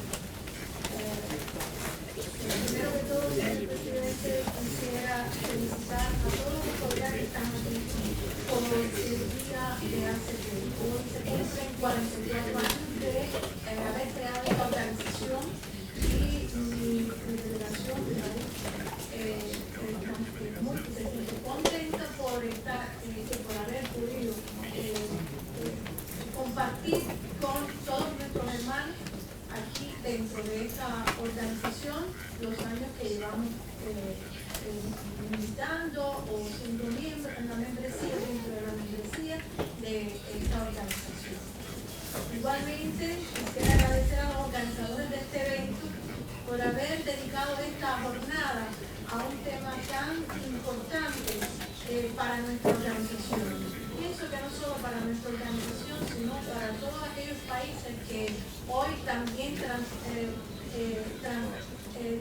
pasan por la etapa del desarrollo, es decir, hacia donde queremos ir, y vemos en la cooperación tanto sur-sur como triangular, en la cooperación tanto sur-sur como triangular, un complemento, como ya han dicho otros oradores que han precedido que han precedido aquí en esta sala hoy el debate, que es un complemento más de la cooperación norte-sur. ¿Y qué es lo que nos ayudará a nosotros a enfrentar los grandes compromisos que tenemos ante el desarrollo, los compromisos que tenemos en el cumplimiento de la Agenda 2030, los compromisos que tenemos para sacar a nuestros pueblos de la pobreza y para llevar adelante y hacernos también desarrollar? También quería agradecer, ¿no?, a todos los oradores que nos intercedieron y a las propuestas que han surgido de este intercambio, que consideramos que ayudará a la nueva proyección que el grupo proyecta para el futuro de nuestra organización. Igualmente, quisiera expresar que hubo mención a mi país aquí y creo que es momento de expresar no nuestro agradecimiento, porque lo que hemos hecho durante todos estos años desde el triunfo de nuestra revolución es nada más que expresar nuestra solidaridad y también nuestro agradecimiento a todo el apoyo que siempre hemos tenido como muestra también de la solidaridad al desarrollo de nuestro país. Cuba, desde el triunfo de la revolución, puso en el centro de su política exterior la cooperación y bajo el principio de compartir lo que tenemos, porque siempre ha sido compartir lo que tenemos, hemos llevado adelante la cooperación con todos los países hermanos que hemos podido. Nosotros hemos sido un país que también en desarrollo y hemos tenido muchas necesidades, tenemos pocos recursos, hemos sido un país bloqueado, pero no hemos tenido mucho que ofrecer, pero lo poco que hemos tenido lo hemos compartido y pensamos que esa es una de las formas que tenemos nosotros, entre nosotros mismos, de ayudarnos y para poder seguir adelante y desarrollar esa cooperación sur-sur que tanto también necesita de nuestros proyectos de desarrollo. Igualmente, quería decir que, bueno, desde el principio de la revolución, desde el año 1961, montan las primeras acciones de cooperación que hizo Cuba, y que Cuba hasta el momento ha cooperado con 186 países del mundo, entre ellos los países ACP. Pero Cuba también ha recibido cooperación de esos países. Eso quiere decir que entre nosotros mismos también podemos seguir cooperando y que ese pequeño aporte que hacemos entre nosotros mismos también contribuye a la cooperación norte-sur y forma parte de los proyectos que tenemos adelante de cooperación triangular, que nos ayudará a buscar entre nosotros mismos espacios para el desarrollo. Nosotros agradecemos también la mención que se le hizo a los médicos cubanos que fueron a enfrentar el ébola en los países de África. Los médicos salieron de mi país decididos a ir a una guerra por la vida, y fueron de una forma muy humilde, pero también muy convencidos de que sí se podía, y fueron también con la convicción de combatir una epidemia, pero también de luchar por la vida. Y nosotros, esa capacidad humanitaria que tenemos todos nosotros y que podemos demostrarla también así de una forma o de otra, es la que nos llevará a demostrar que sí podemos entre nosotros mismos. Nosotros volvemos a repetir aquí nuevamente la disposición de nuestro país y de nuestro pueblo, porque al final quienes realizan la cooperación es el pueblo, son los que en realidad llevan adelante esto. De que a pesar de nuestras limitaciones materiales, a pesar de las políticas de bloqueo, a pesar de todas las situaciones que podamos presentar por delante, nosotros vamos a poner en función de esta cooperación y en función de el que necesite el talento, la generosidad, los valores humanistas de nuestro pueblo, y vamos a tratar de aportar nuestro granito de arena a esa cooperación que hoy demanda de nosotros mayores esfuerzos para poder lograr los objetivos que tenemos trazados en el futuro, que queremos proyectar para nuestro pueblo. Muchas gracias.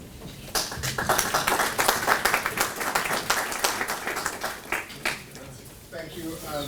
I will take one more speaker and then ask the panelists whether they would like to respond to some of the interventions and then speak. I now recognize the distinguished representative of IMF.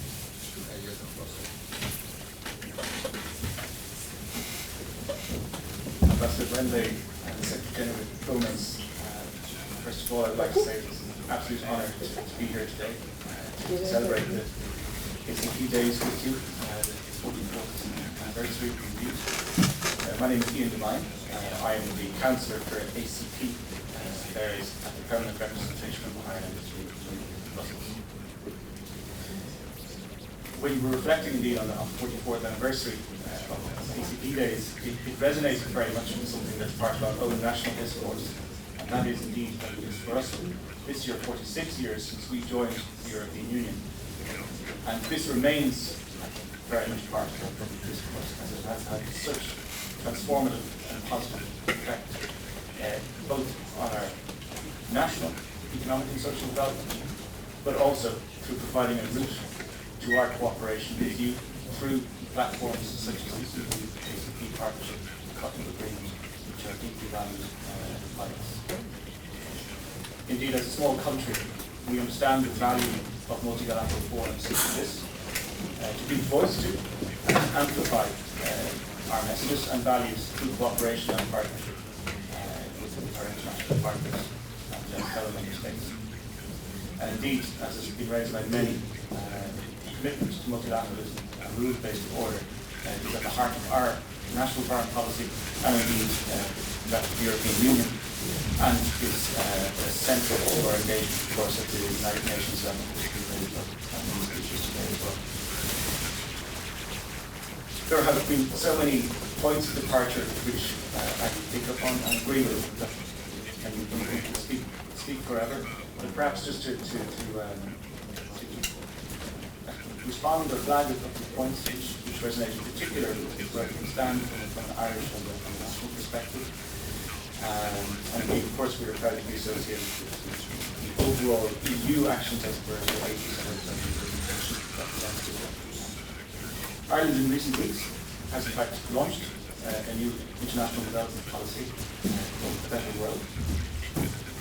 And as the Secretary-General and others have pointed out, just as the SDGs are at the core and at the heart of our future EU ACP partnership and the current EU ACP partnership, the SDGs are also at the core of our new international development policy. I won't expand at length, other than to extend indeed an invitation to all of you here today to our Brussels launch of this policy, which will take place at the European Development Days. And if you would like further information on that, I'd be very, very happy to provide that. However, as Oceans, and Oceans Day has been mentioned in particular today, I would like in particular to refer in this context and the fact that our new policy has committed to the Oceans Initiative by Ireland to support SDG goals. In that context, this weekend, we are hosting a major international summit entitled Our Ocean Wealth. And within that context, our government is launching its new policy for international cooperation with the small island developing states. So I'm delighted to point that out today. Also, and moving towards the panel discussion, and the question of partnership. One thing as we've moved towards implementation of our policy is that we've realised that building partnerships is of course essential as we look outwards. But interestingly, as we look at areas of cooperation and the increasing sectoral dimension of all of this, we find ourselves building partnerships domestically as well, and this is something that comes through, I think, our national policy, but also through examples at EU level. For example, I think we're coming up in the coming months, EU agricultural ministers in Rome, which will provide a significant platform, I think, for an exchange of experience, of expertise, and of policy into the sector of agriculture, which is of course very important to Ireland, to the EU as a whole. And indeed, as a member of the ACP group here within the EU, we were delighted to be briefed indeed by the director of the ACP Technical Centre for Agriculture and Rural Cooperation, and the fact that that has made a significant contribution to the work of the task force in North Africa, which is led by the EU Commissioner Gomes.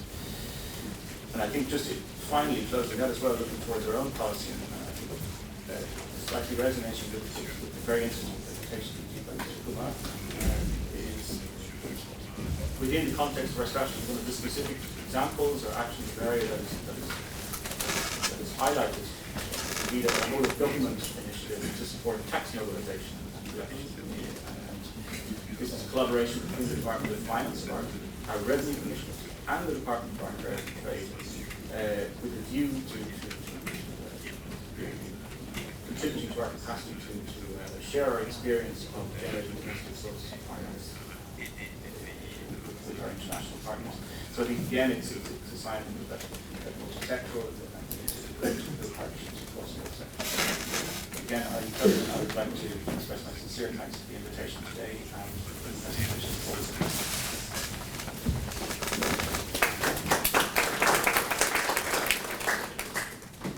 Thank you very much.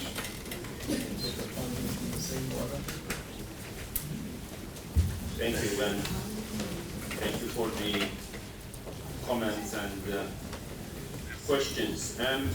Yes, I think from the EU point of view, and I make a reference to what the Irish colleague said, if we can, what I call, operationalize your expectations in a pragmatic way, because it's good speaking. I see a lot of appetite and demand from different parts of the ACP world. We have EDDs coming, so in a few days' time. So why not also use the EDDs and the EDD constituency to start looking into possible work around trilateral cooperation. We have the ministerial, and the ministerial will not only speak about the experience of Africa and the EU, but we'll also look into practical operational issues around key areas where we see a demand from the African states in the area of agricultural research, in the areas of quality policy, in the area of SPS. Without good SPS, you won't have regional integration. You will not have free flow of goods. You will not have rural-urban linkages. So it is within this context, on a demand-driven basis, on what the best benefits for your populations are, we can work together, but also work with UN agencies. I think what we need to do, and the reference to the UNDP fund was mentioned, it is to map out across the whole plethora of UN agencies, what can we do with the Rome-based agencies? What can we do with UNICEF in the areas of nutrition? What can we do with UNICEF and WHO in terms of health? With OIE in terms of Ebola? We need to have a full map of demands in terms of south-south, north-south, south-north, triangular. Otherwise, we would not be capable of navigating of the demands, but also because there are a lot of players out there in terms of cooperation. A lot of already is going on, but what is important is to have a clear strategic approach at sectorial level, but also in terms of win-win opportunities for the different sectors in your different countries. Well, thank you very much, Sadiq.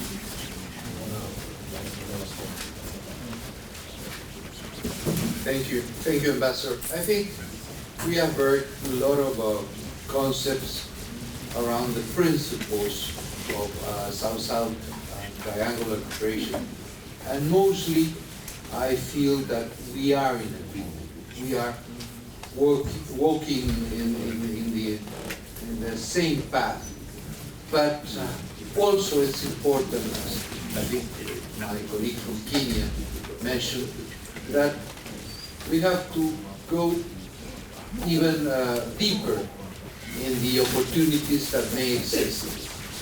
I just want to mention, to be very concrete, different programs that nowadays, in 2019, my small country has in cooperation with other developing countries. We have programs that may be of interest for some ACP countries in terms of medicines for veterinarian services, the production of leather and leather products, a program which is very important for us is the crop substitution. We had a problem, a significant problem of droughts that we have faced for a long time. We already have experience in replacing illegal crops with production crops. We were talking with our friend from the Commission on that. We have a program for restoring historical documents. We have a program for developing sustainable tourism in ecological protected areas. We have problems, we have a program for dealing with degraded soil and production. This is with Bolivia. A very important area we have developed an experience is the selection, production of seeds for potatoes. You know, potatoes come from Peru, so we do have a great experience in this. A very also interesting program, because of this situation that we have with drugs, it's a program of exchanging experiences in fighting against the use of drugs by children. So these are simple examples of programs that we have worked now, 2019, mainly with countries of Latin America and the Caribbean. The most recent example was a program that we have, I believe, with San Lucia, which is on another subject where Peru has an advantage, which is the development of this country gastronomy as a way to be more present and to increase their presence internationally. Peru has been fairly successful in this effort. But this, as I said before, are just mere examples on the areas where we can cooperate in the future, especially under the umbrella of the future agreement that we hope to sign very soon with the Secretariat of ACP. Thank you. Thank you for those concrete examples. And I now call upon Dr. Sam. Merci beaucoup, Monsieur le Président. Permettez-moi de remercier Son Excellence Madame l'ambassadeur de l'Inde et Monsieur l'ambassadeur du Pérou pour leur brillant exposé. Je pense que l'Inde a montré un grand exemple de coopération sud-sud en instituant maintenant un sommet entre l'Inde et l'Afrique. Et mon président de la République était là-bas durant le dernier sommet. Et là aussi, je pense que l'Inde est en train d'aider énormément l'Afrique, surtout dans le secteur de l'énergie et de l'agriculture. Nous ne pouvons que vous remercier. Il y a eu dernièrement une grande conférence, je crois, sur l'énergie à New Delhi, surtout l'énergie solaire, où beaucoup de délégations africaines ont été invitées. L'Inde a une excellente expérience dans le secteur du biogaz. C'est extrêmement important qu'on puisse apprendre de vous. Donc merci beaucoup pour tous ces exemples-là. Monsieur le Président, pour ne pas être long, je dirais, nous fêtons le 44e anniversaire des ACP. Je souhaite à notre organisation longue vie, parce que actuellement la mode est la lutte contre le multilatéralisme. Les ACP étant une organisation quand même multilatérale avec 119 pays. Monsieur l'ambassadeur de Centrafrique, je vous informe, mon frère, que le Soudan du Sud est observateur, a le titre d'observateur déjà au niveau des ACP. C'est de l'intégrer maintenant pour qu'on soit à 80. Mais théoriquement, on est déjà à 80. Et si je me rappelle bien, l'ambassadeur du Soudan du Sud assistait à nos réunions, toujours, en tant qu'observateur. Donc nous sommes vraiment 80. Merci beaucoup pour votre remarque. Monsieur le secrétaire général, encore une fois au nom de ma ministre empêchée, je vous dis grand merci pour cette initiative. Cet exemple aujourd'hui de forum peut servir pour le futur. Nous souhaitons que les ACP puissent un jour délocaliser cette fête dans un de nos pays membres, qu'on n'ait pas toujours à venir à Bruxelles pour fêter l'anniversaire des ACP, mais qu'on puisse aller à Bangui ou à Samoa ou à l'île Fiji ou à Kingston pour fêter l'anniversaire des ACP. Et malgré les temps extrêmement difficiles, surtout financièrement, je souhaite que cette organisation qui prend ou qui a déjà pris le nom de l'Organisation des États ACP, ce n'est plus le groupe ACP, mais l'Organisation des États ACP, qui est en fait la plus grande organisation après l'ONU, 80 pays quand même, c'est énorme. Je souhaite donc que ceux qui viendront après nous puissent fêter un jour le 100e anniversaire des ACP. Et sont mes vœux. Merci beaucoup.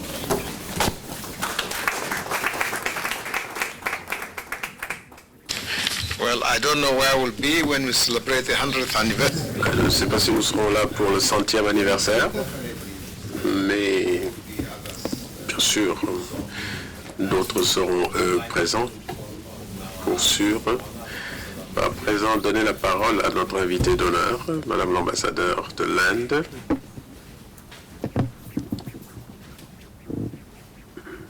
Pour ses conclusions. Excellence, remercier les orateurs que nous avons entendus de ce côté-ci de la table et tous ceux qui ont participé à cette discussion pour toutes leurs références fort positives à l'Inde. Il y a tellement d'idées qui ont été émises qui toutes soulignent l'intérêt de la coopération entre partenaires et le fait que l'attention ait été attirée, celle de tous, sur les contraintes, là où elles se présentent, et les opportunités qu'elles recèlent de coopération également, que je me dis que c'était vraiment une très bonne idée que d'avoir cette discussion qui nous permette de nous retrouver. Alors pour la coopération dans les différents secteurs, son approfondissement, son élargissement, je dirais qu'il n'y a pas de limite. Toutes les idées, toutes les propositions sont les bienvenues. Dites-nous quelles sont vos priorités, qu'est-ce que vous souhaitez faire avec nous, et l'Inde sera prête à travailler avec vous. Merci. Thank you very much. Merci beaucoup, Madame l'ambassadeur. Je pense que tout est clair maintenant. Nous savons ce qu'il y a à faire. On nous dit qu'il n'y a pas de limite, sauf peut-être le ciel. Identifions donc ces priorités qui sont les nôtres.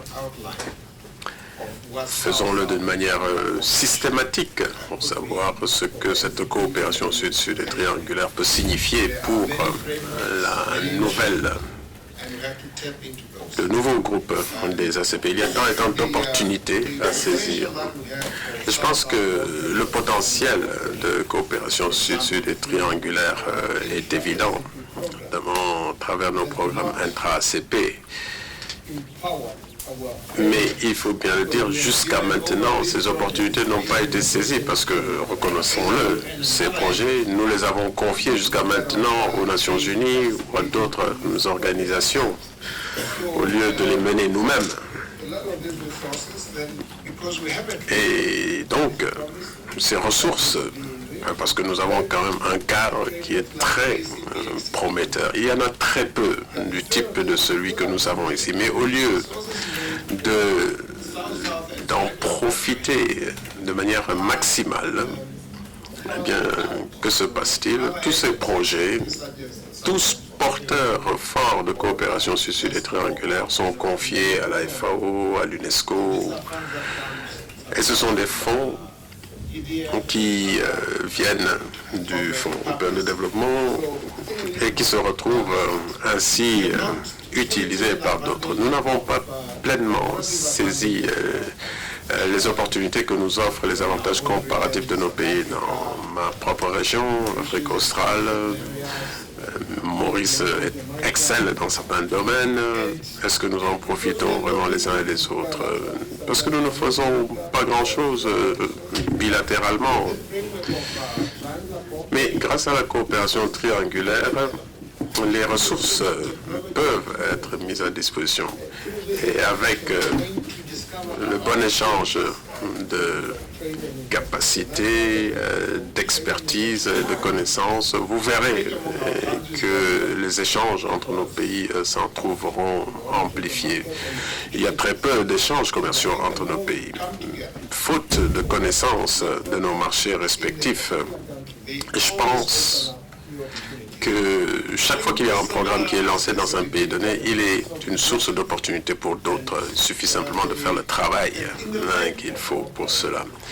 Et ceci à la lumière de nos priorités, bien sûr, parce que nous avons des priorités définies. Et ces priorités doivent nous guider dans la réalisation, l'amplification de cette coopération sud-sud et triangulaire. À titre personnel, je suis très optimiste. Cette organisation va grandir et je suis persuadé qu'il y aura un 100e anniversaire de ce groupe, un groupe renouvelé, restructuré, différent certes, mais un groupe des États ACP quand même.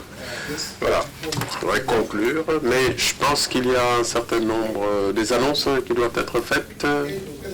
C'est le secrétaire général lui-même qui s'en charge. Je vous remercie, Monsieur le Président. Je voudrais commencer par vous remercier, Excellence, pour vos propos liminaires et pour avoir modéré cette discussion de panel. Nous nous félicitons également de tous les commentaires qui ont été faits.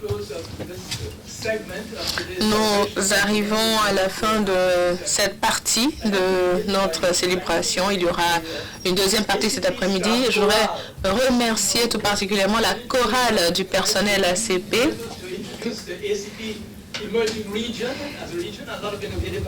Nous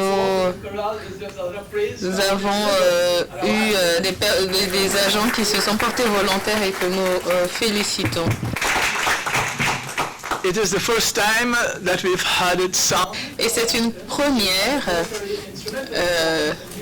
L'hymne ACP n'a jamais été chanté auparavant. Mais je voudrais féliciter le comité d'organisation, l'agent communication et tous ceux qui ont travaillé d'arrache-pied dans un esprit d'équipe, ensemble pour l'organisation de cette journée. Bien sûr, nous sommes particulièrement fiers de la présence de l'Inde et du Pérou à nos côtés aujourd'hui. Nous allons ensemble mener des actions concrètes. L'Inde a déjà pris des dispositions depuis New Delhi pour la signature d'un protocole d'accord qui suivra celui que nous avons signé avec le Brésil et que nous signerons très prochainement avec le Pérou. Donc, il y a des actions concrètes qui sont effectivement prises pour la coopération sud-sud et triangulaire. M. Mizzi a également évoqué le suivi des ODD et nous avons un rôle à y jouer pour effectuer le suivi et l'évaluation de la réalisation des ODD, mais aussi pour faire le point des difficultés auxquelles nous sommes confrontés. Nous devons aussi travailler sur les priorités stratégiques, nous doter d'un cadre pour hiérarchiser nos actions.